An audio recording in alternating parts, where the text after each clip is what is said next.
Good morning. Good afternoon. Good evening. And good night. Wherever you are in the world, we are in sunny Barcelona. That's right. And you have tuned into the fun road. Let's do it again.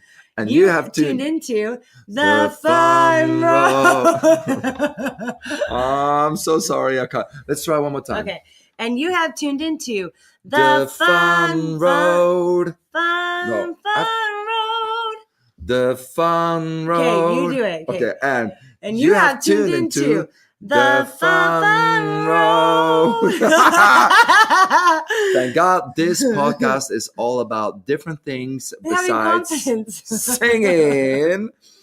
And today we're going to have a special episode because actually we're going to talk about what is home. And we were thinking about what subject we were going to do, but the moment I actually got into my house, I thought, that feeling of home is something that we can talk about because we fly and travel all the time. We just been to, you've been to Romania. I got stuck in Austria, and then we went to Germany, and then we went to Copenhagen. Yep. Where we actually yesterday had the live training of the Fun Road, which was amazing. And now we're in Spain. So, and something that we really recognize is what makes us feel at home, even on the road. There are certain things that we must bring that we like to do in the hotel room to feel more at ease. So my sister always asks me, why don't you bring a blanket when you travel, just to have that feeling of something that smells like home? But I always feel like it instantly smells like an airplane. And then I'm just snuffing that out my nose and it doesn't feel like home at all. So home has nothing to do, because you're talking about a blanket, but it's not the blanket. Yeah. It's the sense of the smell of a blanket. Home, it has nothing to do with material things. We all know that, of course. So, and I catch myself, because I haven't been living in Belgium for 8 years now. And people, when they say, are you going home? I said, no, I'm not going home, because I think home is really going to Belgium, going to Bruges. Yeah, of course. So if you hear some scratches in the background, it's my little boy that is just walking around. And boy, I don't mean human. I mean a non-human. It's a canine. It's a canine. It's a little dog, but I call him my boy. So home for me definitely is Bruges, and home for you is Utah. Yeah. And why is it home? All the things that bring back good memories. Oh yeah. Every corner you turn, it has a memory, it has a feeling, it has an emotion, and a person attached. I remember when we were moving, and it was my dad had died when we were in that house. And I was very emotional about moving, because I would no longer, I'm getting emotional thinking about it. Really? Yeah. It was like, I'm going to not have those reminders. I haven't thought about that. Keep up your podcast. Keep up your... Keep up my podcast, boy. Even though you hear her laughing, she's really crying. Oh. I mean, you need to keep up your podcast voice. Yeah, that's the thing, is like every corner you turn is a memory. So anyway, sometimes when you move from that certain location, it's almost like a fear of letting something go. Of course. That's what people who clutter and have a lot of stuff in their house, that's what it's all about. Yeah, they're miserable, but the reason why they do it is because they're scared that let things go, because letting things go is letting go of memories, and it's not true. I'm actually the opposite. I'm very good of letting go of material things. Like my house also in Bruges, I have people living in it. Yeah. So for me, material things is not so, does not bond me or connect me to an emotion or a feeling. Yeah. I really easy to let go of things. But I mean, home is where you have those memories and where you want to go to when you think about a Christmas evening and, stuff like that. And it's not where you sometimes go, because this Christmas I was like somewhere completely different.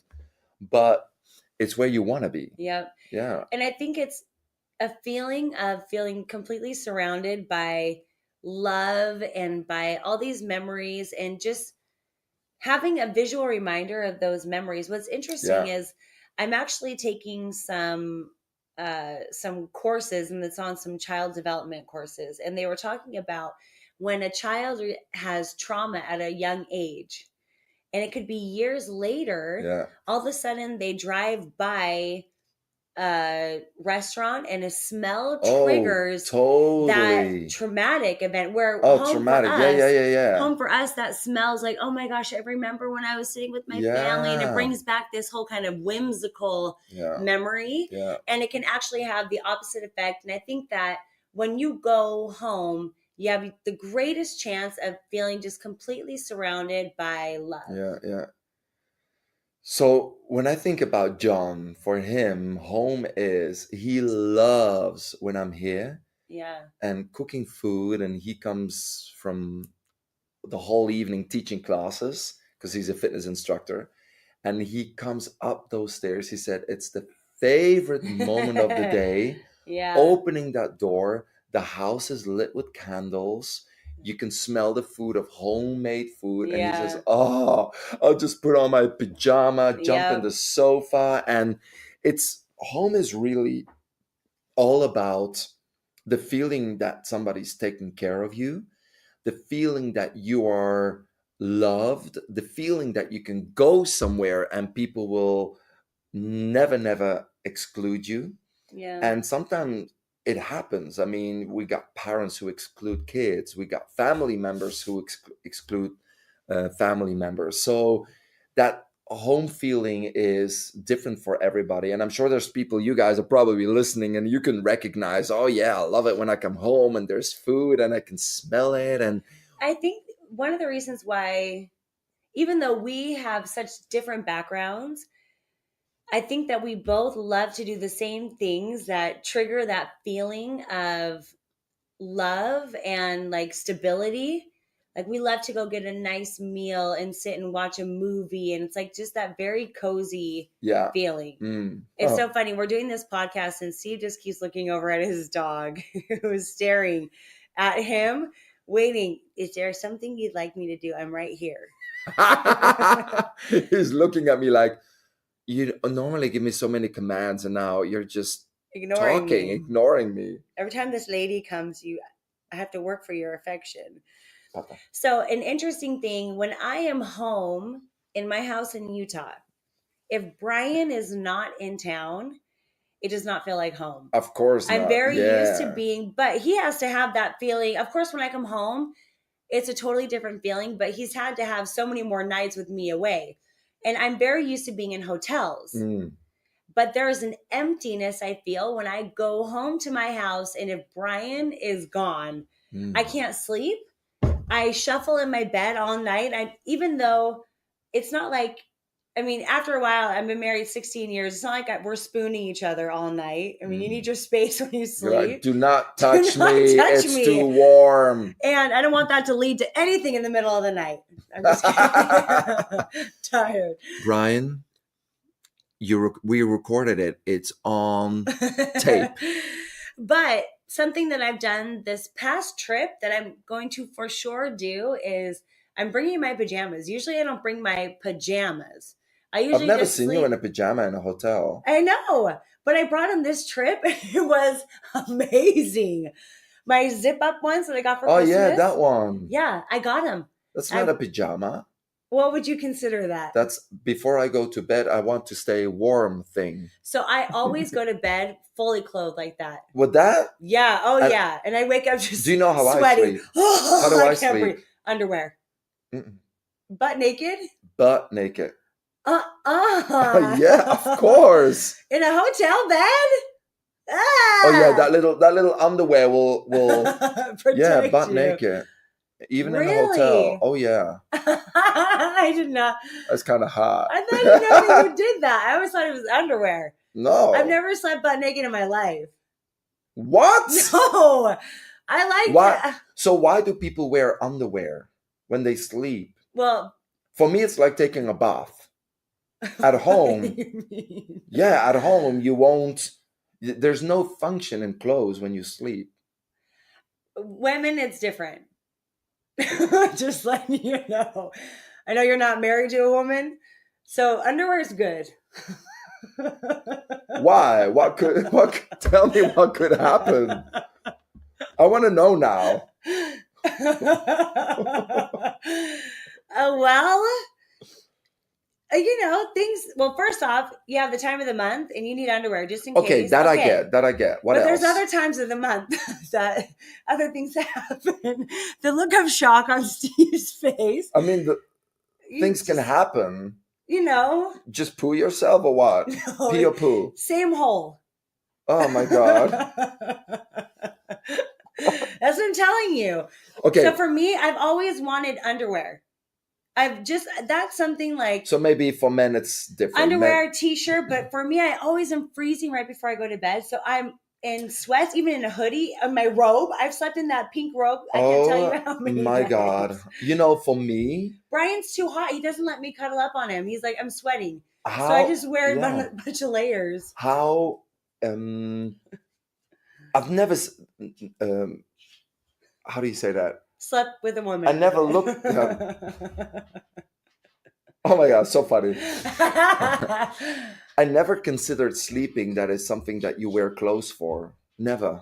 Oh, it's such a cozy feeling. You get all I do cozy. that with my blanket. I know, but it doesn't get all the crevice. Mm. So, also, when we're talking about home, there is a certain feeling of people because I can go and visit somebody and have a sense of home. And I think the more Oh you're yeah, yeah, yeah, there, when yeah. I come here to Barcelona, I'm starting to feel like Yeah. I feel so comfortable here Yeah. that Why do people say, "Oh, this is your home"? Just pretend like you're home.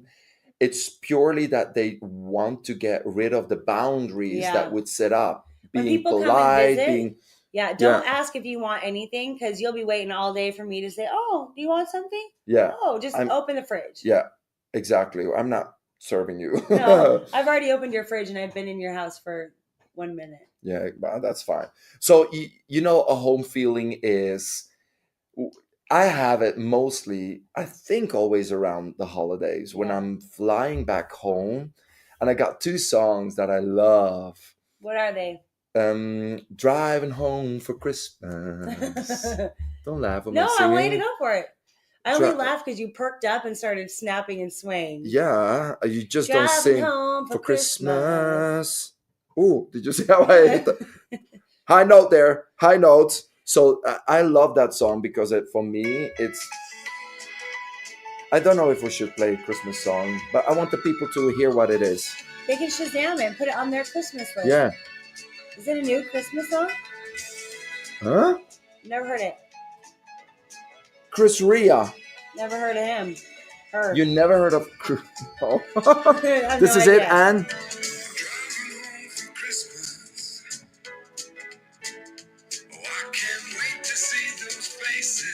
Oh, I love that.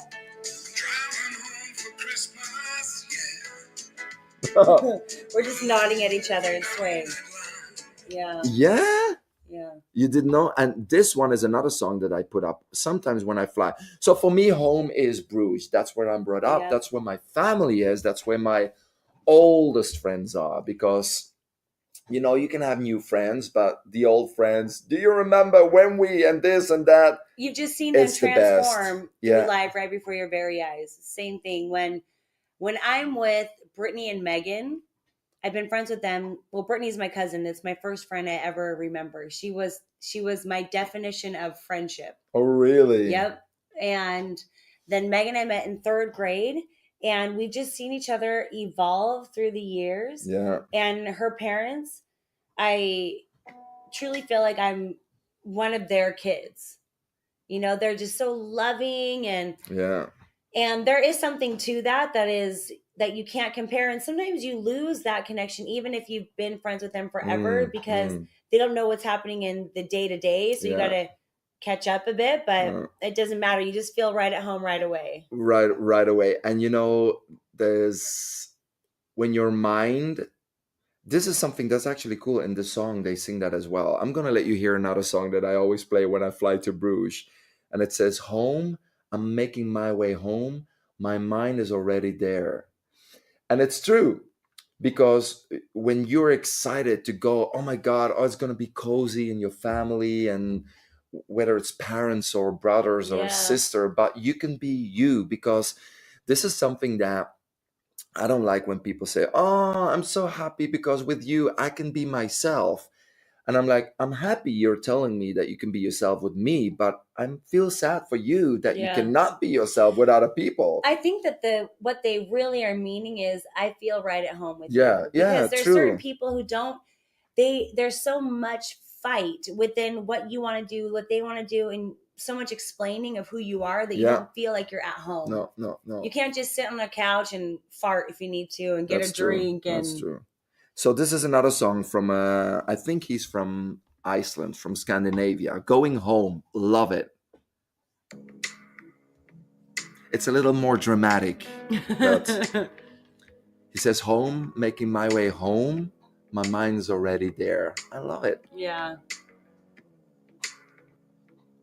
Little intro. I'm making my way home. My mind's already there. Yes, my mind is light. You're with me in the dark. Light. Yeah. You're with me in the dark. Light away at night. Let your light shine out. Yeah, love it. Oh, and I can literally sit in a plane, listen to those songs, not Christmas, but that one, and songs that give me that comforting feeling. And when I hear that song, I really see that guy, that singer, in his car driving to his family, this little house in Scandinavia, maybe in Norway. It's crazy how we visualize sometimes what we want to have as home, because you could almost split up home in three ways. The way it was when you were a kid in the past, the way it is now, which is different, because your home as a kid is different than your home now, and the way you want it to be in 10, 15, 20 years from now. And it's a good idea to think about that. What do I want? What do I see in home for me? And even if we go home, even with all the amazing moments, there's still plenty of moments of chaos and of low moments and low points, but there's still that feeling. That's part of it. That's part of it. So I was listening to a book recently, and it was talking about being realistic with our expectations.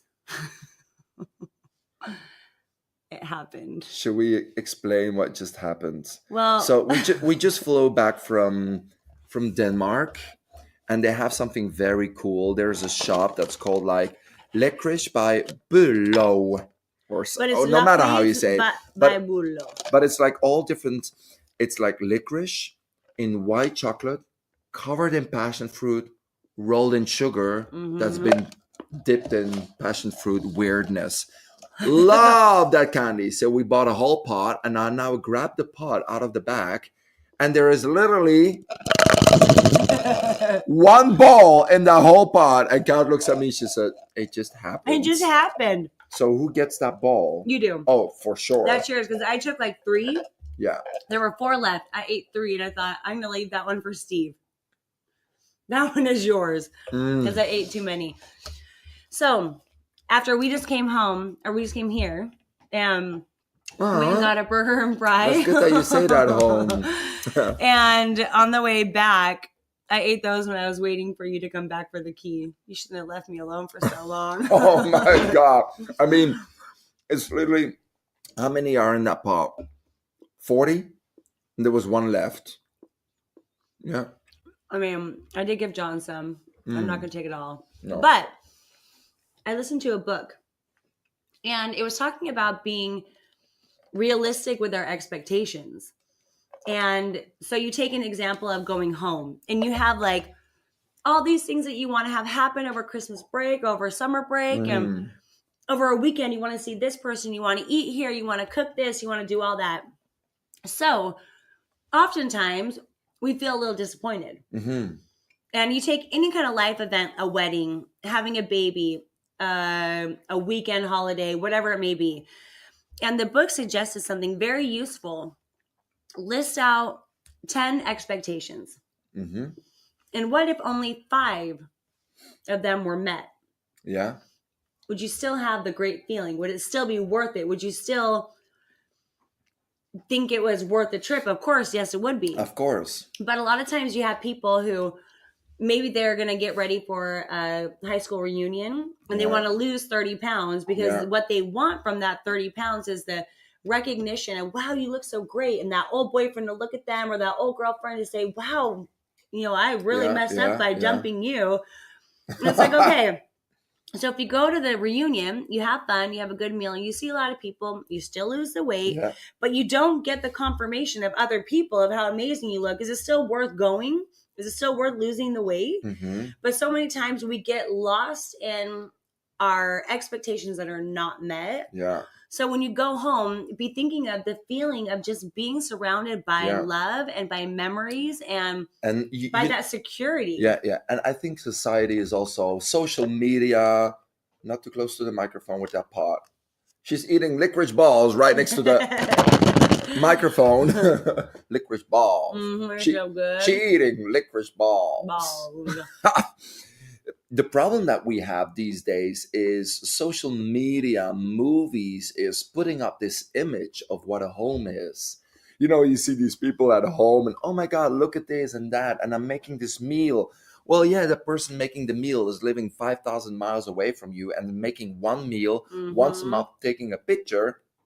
The next day you see somebody else and you keep thinking, wow, everybody's cooking every single day. Every single person I know has a beautiful kitchen and cooking gourmet food. And they have a beautiful garden and they're walking with the dog at the beach. Well, these are small. They can be true. Some of them are not, but they can be true. But these are snippets of people, their home. And then we're thinking, oh my God, my home looks less. And that is totally fine. It's not the way it looks, it's the way it feels. Even when... Sorry for raising my voice. Even when you go and look at a house that's for sale, they have all the pictures online. It's just like beautiful and perfect. And they get all the right angles that make it look huge, or a hotel room. And then you walk in and you're like, well, this is different than the website. And we have that with our life. Yeah, look at I'm not going to say which chain, but you got these burger restaurants. And they McDonald's, Burger King, Jack in the Box, Carl's Jr. Please, where you're like, you get the lettuce and the lettuce is Ryan, all withered. did you beep those out? If not, we better get sponsored. No, we don't want to be sponsored by... I'd get sponsored by him. Yeah, okay, perfect. So, just letting you know, we're putting up expectations. And we are not stupid. We know it's not the same. Mm-hmm. We know it's not like that. And still, we love to imagine ourselves we are eating that. Imagining ourselves so our expectations really are very high. And this is maybe a good thing for you guys at home, whether you're listening in the car, whether you're listening at home. I want you to think about your 3 homes. Mm-hmm. Your home in the past, what was it? Why did it feel good? And what didn't make you feel good? Your home now, what can you change today to make sure that you really have that beautiful feeling of being loved, of taken care of? Is it something you really need to change? Because sometimes we can live in a house that doesn't feel like a home because the interior, clean it up, declutter it. Totally. Do something, put different images out, little reminders of love and of happiness so that you can really feel that peace when you come there. Yeah, and that's part of your 3rd home. Yeah. How do you want your house to be in years from now? What can you do now to make sure that seed that you're planting now is a beautiful tree in 10 years? I think a great rule of thumb is, as always, comparison is the thief of joy. And say that again. Comparison is the thief of joy. Yeah. I notice even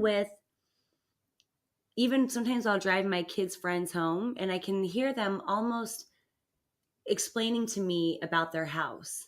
Like, oh yeah, well, we're fixing this up. And I'm like, this house is wonderful. And I remember that as a kid doing that. And kind of when my friends who I felt like their house was clean and their family was Oh, more pulled yeah, yeah, together than yeah, mine. yeah. And they'd drive me Totally. home and I'd be like, oh, yeah, well, we're just kind of Yeah, fixing this and that up. And yeah, what your home is not a square footage. Your home is not yeah. a marble counter. The home No. is simply a feeling that you create. And my dad, my dad didn't live in our home. My parents were divorced, and he lived in an apartment. And so oftentimes, in a very small apartment, and with 5 kids, we'd come in and we like destroyed everything. So oftentimes for holidays, we'd go over to the Chase's house, What is and that? their last name is Chase. Ah, And it okay. was it was my mom and dad's like best college friends. My dad was actually engaged to Jan, the mom. They called it off. He married my mom, but they all stayed good friends. So for holidays, we'd go over to Jan's house. And as I've grown up, I've thought about how she opened her doors and made everybody feel at home. She Yeah, didn't put pressure on people to make it feel too clean. yeah, yeah, It was like I yeah, never felt I was in the way. I never felt my stuff was in the way. yeah, And she yeah, just yeah, made us yeah. feel like mi Be, casa su casa. yeah, yeah, And yeah, I yeah. love that. And I want to do better at that. And Brian's mom is a great example of that as well. At Christmas time, we had a big dinner, and then she was sitting down and playing games. And I was like, how are you not freaking out about all the mess that we just left? All those dishes are out. And she said, I refuse to let a mess get in the way of my fun. I will clean that. And I can clean it now and miss out on the fun, or I can enjoy the fun now and Yeah, clean that yeah, later. true. And that was a new And concept for me. that's something you need to practice. And when you get invited with people at home, not too close to the microphone I know with I'm the trying to do it very, very slowly. when you go to people their house and you can see it's super clean and neat. And why do people do that? Because more than 90% of the people visiting that house feel cold, feel Mm-hmm. like they cannot be themselves because they would make a mess. And then you come into this warm house where you feel like it's neat, Yeah. but you can go jump in the sofa. I mean, not with your shoes on, But it but go should feel lie like in. a home. Yeah, and you feel like, you know what? Let me jump in that sofa. I will take a nap right away. If you can take a nap in Yeah. that house, that means you feel home. That's a good Yeah, sign. So on on our life, on our expectations, see if what makes you feel really at ease and yeah, at home yeah. and comfortable. And And I'm sure your home now is better than your home when I don't know if I can say it because this is well, something you should say. it But your suits house me. now or your past house, Yeah. your home now is You know, one thing that growing up for me, I moved a lot. And even in the first 10 years of marriage of Brian, we moved like 7 times. Just wow. moving, moving, moving. So this is the longest The I've first lived. year? No, first 10 years. Ah, okay. So we lived in this house for 6 years. But before that, we had moved like 7 times in that first 10 years. And it was something for me. It doesn't really matter what how big it is, how nice it is. I want to stay. I Yeah. want to come and I want to feel that those streets are familiar, and I want to drive down when I'm coming home and I have that long stretch and you can see the mountains and my house is going to be on the cul-de-sac on the right. I just get this feeling of, oh, here it is. Yeah. Time to relax. Yeah. Time to kick my feet up. Yeah. I have that with the smell of waffles when I can get into Belgium. I bet. Yeah. You've been smelling that all your life. You smell the waffles because there's like a little bakery and they have the waffles there and you smell it and you go, oh my God, that is my childhood. Yeah. Crazy, crazy. So we want you, this is something you can do actually. I want you to think about, okay, what were the good things that made me feel home? Sorry, before. I'm okay. No, I don't need water cast. Thank you. No, you don't need to save me. Think about what made you feel at home. What made you feel loved? Are you bringing that to your house and your home today? In your life. Yeah, in your life. Is that what you're feeling right now? And what can you do to change it? Whether it's decluttering some rooms, whether it is, you know what, I am going to force myself a little bit more to make it cozy at night and really lit up those candles. I do that. Yeah. I can sit by myself. I do the fire, lit up candles, candies, light up. And sometimes John says that, I'm Saturday night and it's 8:30 at night and I'm calling him and what are you doing? Nothing. I said, Go oh, light the candles. lovely. Just light up the candles. Put a lasagna in the oven. Make the house smell of the lasagna and then watch something on TV and fall asleep by 9:30 and wake up again and then you can't sleep and watch a little bit more. Perfect. Make it home. Yeah, that's cute. I like that. Let's end with that. Yeah. Well, perfect. So, anyway, we hope you're enjoying our podcast. I mean, let's put them away. I can't put them away. You don't have to give. You can do that yourself. All you got to do is just extend your arm and put it somewhere far away. My reach. See, now I can't reach it, so now I won't eat it. No. No. I'm sure in 2 minutes you'll stand up and reach for that. Well, once it's in reach, there's other things. I don't know. So we want to thank you for listening to the podcast. And if we sound a little bit strange right now, it's because we both have a licorice ball in our mouth and we talk a little bit different. Try to do not at the cheek, in the middle of the mouth, and really just talk. And talk. So I'd like to thank you for coming to the podcast. You guys are great. It's really good to be building this community. And don't forget to rate and subscribe. And give us a review. I wonder if we lose subscriptions now. People don't want to listen to me talking with that ball in my mouth. Thank you so much. Please go online. Don't forget you can take the live training, the fun road, but we can also teach you everything through our webinar, which is absolutely amazing. Yep. Which is cool. You can find all details online. Go to thefunroad.com, CassandSteve.com, click on GPS. It's an 8-week program, and we will guide you. It's a guided plan to success. Good. That's right. Thank you. We'll see you later. Goodbye now. Bye. Bye. Bye now. See you later. Bye.